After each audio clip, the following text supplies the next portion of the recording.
Hello everyone, देखिए अब ये क्वेश्चन करते हैं। क्वेश्चन नंबर सेकंड कहता है find the nature of force between given two small spheres. तो ये देख लो 6 आपके पास केसेस हैं, दो स्मॉल स्फीयर हैं, इन पे अलग अलग चार्ज दिया हुआ है, कुछ न्यूट्रल भी है। ठीक है, तो आपको बताना है कैसी नेचर ऑफ फोर्स है। तो हमें पता है पॉजिटिव और पॉजिटिव लाइक चार्जेस हैं, क्या करेंगे ये बताओ, रिपेल करेंगे। तो यहाँ क्या होगी, रिपल्शन होगी। नेगेटिव नेगेटिव भी लाइक चार्जेस हैं, नेगेटिव भी नेगेटिव को क्या करता है, रिपेल करता है। इलेक्ट्रोस्टैटिक फोर्स में आपको पता है, तो ये रिपल्शन ही होगी यहाँ पर भी।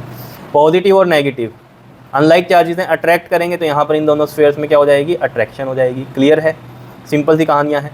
अब मेन बात ये देखो जरा, यहाँ पर ये चार्ज है पॉजिटिव और ये है न्यूट्रल, तो यहाँ कौन सी फोर्स लगने वाली है। देखो अब ये पास में ही रखे हुए हैं, तो हमने अभी जैसे पिछले क्वेश्चन में भी देखा था, एक अगर पॉजिटिव है और दूसरी न्यूट्रल है, तो बाय इंडक्शन ये वाली चार्ज बॉडी इसको क्या करेगी, न्यूट्रल वाली को अट्रैक्ट करेगी। तो यहाँ पर भी क्या लगेगा, अट्रैक्शन लगेगा, क्योंकि क्या होता है यहाँ पर इस न्यूट्रल बॉडी के जो इलेक्ट्रॉन्स है वो यहाँ आ जाएंगे नेगेटिव में, और पॉजिटिव यहाँ वाले आ जाएंगे, और नेगेटिव पॉजिटिव अट्रैक्शन। ठीक है, और ये फोर्स ज़्यादा रहेगी एज़ कम्पेयर टू जो रिपल्सिव फोर्स लगेगी आपकी इधर, जो ऐसे होंगे ना ये एक्चुअल में। देखो ये पॉजिटिव आया तो ये इसके इलेक्ट्रॉन इधर आ जाएंगे इसके पास अट्रैक्शन की वजह से, और रिपल्शन की वजह से जो इसके पॉजिटिव चार्ज हैं वो पीछे चले जाएंगे। क्या इतनी बात क्लियर है? ठीक है, और ये वाली फोर्स क्या रहती है, ज़्यादा रहती है एज़ कम्पेयर टू ये पॉजिटिव पॉजिटिव रिपल्सिव वाली से, तो इनमें नेट फोर्स अट्रैक्टिव ही लगती है, तो बाय इंडक्शन अट्रैक्शन होगी। क्लियर। अब यहाँ ये नेगेटिव है और ये न्यूट्रल है, तो मैंने आपको बताया था पिछले क्वेश्चन में कि अगर नेगेटिव का केस भी हो जाए तो क्या होगा, इस न्यूट्रल के पॉजिटिव इधर आ जाएंगे और नेगेटिव इधर चले जाएंगे रिपल्शन की वजह से, इस नेगेटिव की वजह से। लेकिन अभी भी नेट फोर्स क्या रहेगी हमारी, अट्रैक्टिव ही रहेगी, बिकॉज ये अट्रैक्टिव फोर्स है नेगेटिव पॉजिटिव में, और ये नेगेटिव नेगेटिव में रिपल्सिव। अट्रैक्टिव फोर्स ज़्यादा रहेगी as compare to this repulsive, तो यहाँ पर भी नेट क्या रहेगी, अट्रैक्शन ही रहेगी, और इंडक्शन में हमें पता है क्या रहेगी, अट्रैक्शन ही रहती है। क्लियर है? तो न्यूट्रल बॉडी चाहे नेगेटिव हो और पॉजिटिव चार्ज बॉडी के पास लेकर आए, हमेशा क्या होगी, अट्रैक्ट ही होगी बाय इंडक्शन। ठीक है, अब मेन कहानी क्या है, दोनों ही न्यूट्रल हैं, तो आप कहोगे कोई फोर्स नहीं लगेगी। हाँ, इलेक्ट्रोस्टैटिक की अगर कहानी देखें तो कोई फोर्स नहीं लगेगी, लेकिन उसने तो ऐसा कुछ नहीं बोला, उसने बोला नेचर ऑफ फोर्स बतानी है। तो अगर दो न्यूट्रल बॉडीज़ हैं तो यहाँ पर कौन सी बॉडी एक्ट करेगी, ग्रेविटेशन, मतलब कौन सी फोर्स एक्ट करेगी, ग्रेविटेशन फोर्स। मास तो है ही ना इनका न्यूट्रल का, तो दो मासेस हैं तो उसके साथ अट्रैक्टिव फोर्स लगेगी, कौन क्यों बताओ, क्योंकि ग्रेविटेशन फोर्स है। तो यहाँ लिख देंगे हम, इसमें भी क्या है, अट्रैक्शन है, लेकिन कैसे है ये, ड्यू टू ग्रेविटेशन है। ठीक है, क्लियर है इतनी बात।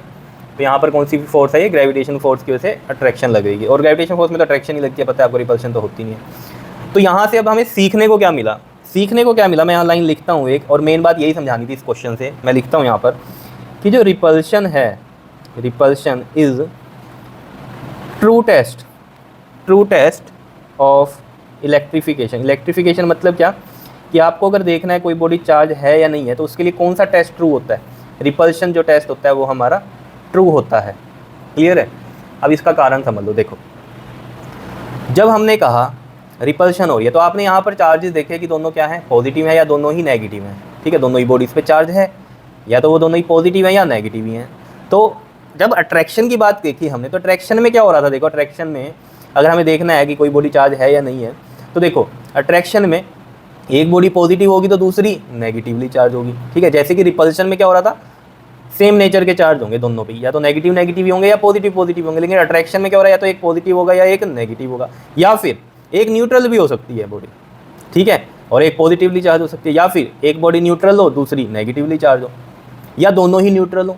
तो यहाँ पर जो है अट्रैक्शन में आपको ये कहानी नहीं पता चलती कि किसी पे चार्ज हो भी सकता है, नहीं भी हो सकता है। जैसे यहाँ ये न्यूट्रल ही हैं और यहाँ ये दोनों ही न्यूट्रल हैं, है ना। तो अट्रैक्शन में कहानी क्या हो रही है, तो दोनों चार्ज होंगे, या एक चार्ज होगी एक न्यूट्रल होगी, या फिर दोनों ही चार्ज नहीं होंगे। क्लियर।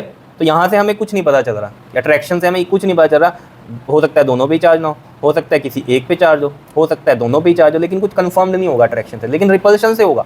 रिपल्शन की तो कहानी ही क्या है, इन दो की कहानी है कि या तो पॉजिटिव पॉजिटिव होंगे या नेगेटिव नेगेटिव होंगे, सीधी सी बात है। अट्रैक्शन के केस में तो दोनों क्या हो सकती है, अनचार्ज भी हो सकती है, क्योंकि यहाँ ग्रेविटेशन की वजह से भी अट्रैक्शन हो सकती है या होगी ही, है ना। अगर चार्ज नहीं है और उनमें अट्रैक्शन है तो किसकी वजह से, ग्रेविटेशन की वजह से। लेकिन रिपल्शन में हमें एक चीज़ पता चल रही है कि दोनों ही बॉडीज़ क्या हैं, चार्ज हैं और सेम नेचर की चार्ज है ना, या तो पॉजिटिव पॉजिटिव होंगे या नेगेटिव नेगेटिव होंगे। तो ये कहानी जो है रिपल्शन जो कहानी है हमारी, कि ट्रू टेस्ट है ऑफ इलेक्ट्रिफिकेशन। ठीक है, क्लियर है इतनी बात, बताओ कोई दिक्कत हो इसमें तो ये जो कहानी है ना रिपल्शन वाली, आगे हमारे पास अभी यूज़ होगा गोल्ड लीफ एक्सपेरिमेंट में। ठीक है, तो अभी मैंने यहाँ पर आपको ये बता दिया, तो नेक्स्ट वीडियो में हम वही करने वाले हैं।